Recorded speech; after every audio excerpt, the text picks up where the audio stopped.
ओम नमः शिवाय। स्वागत है आप सभी का मेरे YouTube चैनल पर। मैं हरिओम शर्मा आज आपको बैसाख मास की भगवान शिव की सुंदर कथा सुना रहा हूँ। साथ ही अन्नदान और जलदान का क्या महत्व है, इस कथा को प्रतिदिन सुने जिससे आपके सभी कष्ट दूर होंगे। मिथिलेश ने पूछा कि हे ब्राह्मण, इक्ष्वाकु वंश के राजा ने जल और अन्न का दान नहीं किया, इसी से वह चातक और छिपकली की तथा साधु महात्माओं की सेवा न करने से गिद्ध योनि में आया। परंतु वह अपने बताया कि वह 7 जन्म तक कुत्ते की योनि में आया, सो इसका क्या कारण था वह मेरी समझ में नहीं आया।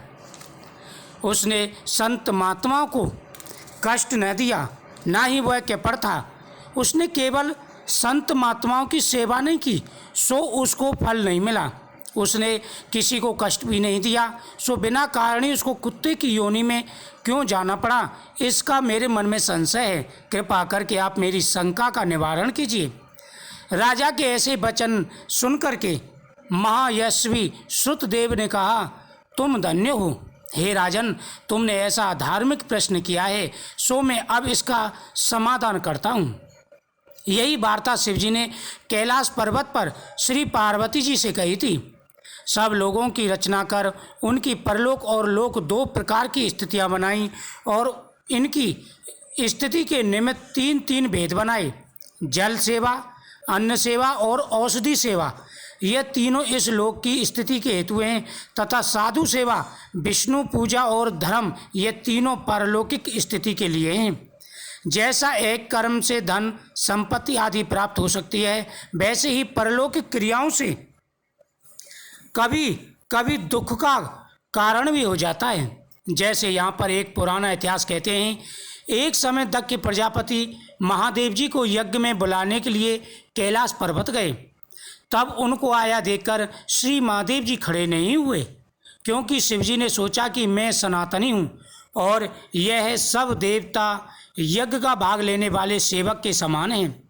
इसलिए स्वामी का सेवक के सामने, पति का पत्नी के सामने, गुरु का शिष्य के सामने उठना आवश्यक नहीं होता है। यही सब शास्त्रों का मत है। जिसमें बल, दान, तप और शांति अधिक रहती है, वही गुरु है। जो स्वामी स्वयं अपने सेवकों के लिए उठते हैं, उनकी आयु, धन और यश तत्काल नष्ट हो जाते हैं। इसलिए ये मेरा प्रिय ससुर है, ऐसा विचार कर दक्ष प्रजापति की भलाई के लिए ही उठे नहीं। यह देखकर दक्ष प्रजापति को अत्यंत क्रोध आ गया और उनके सामने ही उनकी निंदा करने लगा। देखो, इस दरिद्री को बड़ा अहंकारी हो गया है। इसका धन केवल एक बूढ़ा बैल है, जिस पर केवल चर्म ही रह गया है। कपाल की हड्डी धारण करता है। पाखंडी, अहंकारी, महा अपवित्र, किसी का भी शुभ कार्य न करने वाला, दरिद्रता के मारे शीत से दुखित हाथी चरम को ओढ़ने वाला है।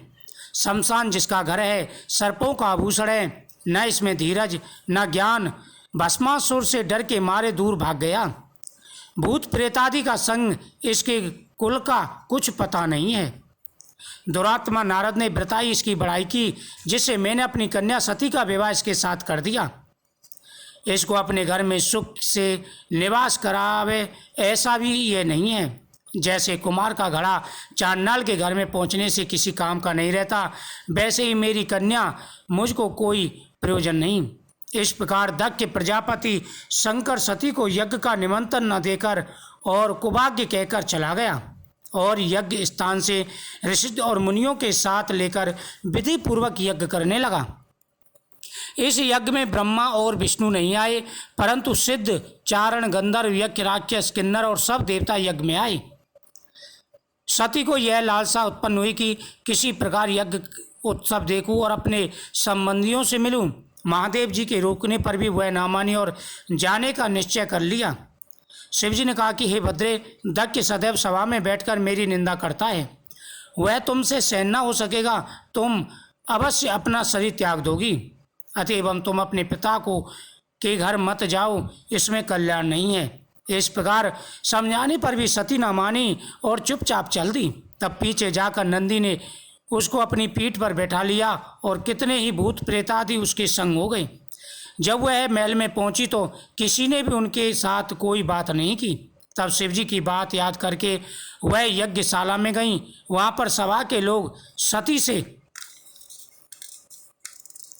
कुछ ना बोले। सती चुपचाप वहाँ पर खड़ी रहीं और रुद्र की आहुति तक पिता की चेष्टा देखती रहीं। जब दक्ष ने रुद्र की आहुति नहीं दी तो सती ने क्रोधयुक्त होकर कहा कि जो बड़ों का अपमान करते हैं उनका कल्याण नहीं होता। तुमने सारे जगत के रचयिता अविनाशी रुद्र को आहुति नहीं दी। यहाँ जितने ऋषि मुनि तुम महात्मा एकत्र हुए हैं उन्होंने भी तुमको सद्बुद्धि नहीं दी। ऐसा प्रतीत होता है कि विधाता तुम्हारे साथ तुम्हारे प्रतिकूल है। जब सती का यह वचन कह रही थी तो पूषा देवता मुंह फाड़कर हंसने लगे। कर्महीन शुक्राचार्य दाढ़ी और मूंछ फड़काने लगे।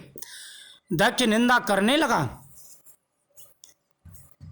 वहाँ पर माता सती ने अपना शरीर त्याग दिया। यह देख कर के शिवजी के गढ़ भगवान के पास पहुँचे तो वहाँ पर वीरभद्र को उन्होंने उत्पन्न किया। वीरभद्र यज्ञशाला पहुँचे और उन्होंने जिसको जैसा उचित समझा उसको उसी प्रकार से दंड दिया। उन्होंने दक्ष का सिर काटने लगा, किंतु शुक्राचार्य मंत्र बल से उसकी रक्षा कर रहे थे इसलिए नहीं काट पा रहे थे। तब रुद्र ने स्वयं उसका सिर काट डाला। इस प्रकार यज्ञ में आए हुए सबका संहार करके कैलाश पर्वत पर वापस चले गए।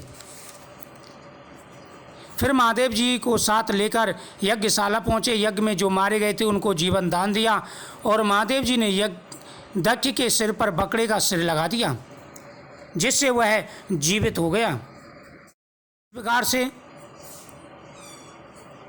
जैसे जिसको उचित था उसको उसी प्रकार से दंड दिया गया।